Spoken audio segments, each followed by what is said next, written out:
Lion, bison ou rhinocéros, les animaux de Pierre Mater évoquent la rencontre de la mythologie et des nouvelles technologies.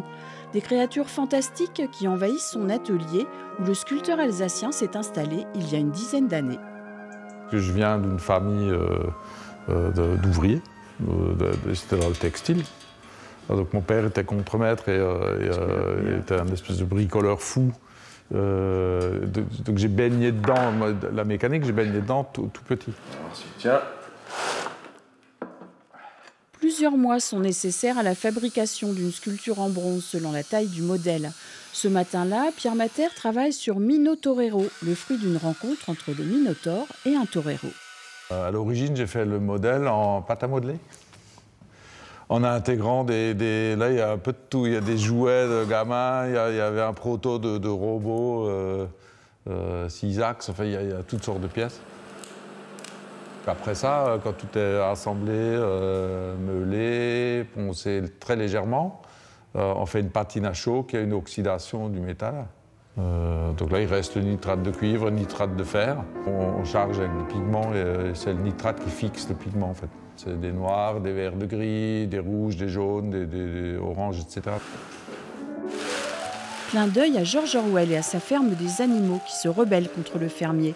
Fini le corned beef et place au corned human. Au fil du temps, Pierre Mater a poursuivi sa réflexion sur l'impact de la technologie sur les animaux victimes de l'industrialisation.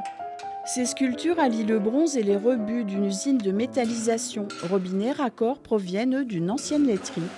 Surtout les animaux domestiques, en fait, dans l'industrie laitière, par exemple, on en a fait des usines. C'est-à-dire que nous, à titre personnel, les humains, on est envahis par la technologie de plus en plus. On peut dire que pour l'humain, il y a du positif et du négatif. Pour les animaux, quand même, souvent, c'est beaucoup plus que du négatif, parce qu'ils sont instrumentalisés puis réduits à l'état d'objet, en fait.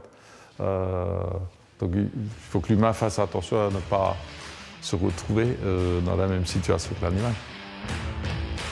Parti d'une fonderie d'art en Haute-Saône, ce cheval monumental rejoindra le propriétaire d'un haras aux Pays-Bas.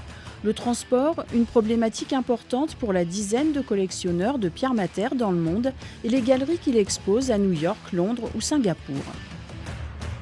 Une sculpture comme ça fait une caisse de 5-6 mètres cubes, ça coûte une blinde. Alors qu'en peinture et en photo, dans une caisse de 5 mètres cubes, on met une expo complète, quoi. Sur des pièces comme ça, je pense que ce serait même pas possible de ne pas la faire démontable. Des créatures hybrides qui symbolisent la puissance de la technologie face à la nature, une époque charnière, mais le cœur de sa réflexion reste toujours l'humain. Le fait d'utiliser un bébé rose, c'est un peu pour signifier notre crédulité, je dirais, notre ingénuité face à la technologie. Je ne peux pas dire que j'ai cherché à être reconnu, jamais. Ça s'est fait comme ça, en fait. Donc c'est vrai que le travail de base, c'est toujours au turbin, comme mon père à l'usine. Dans le jardin de Pierre Mater, les sculptures réussissent à se fondre dans le paysage, une harmonie entre l'art, l'animal et la nature.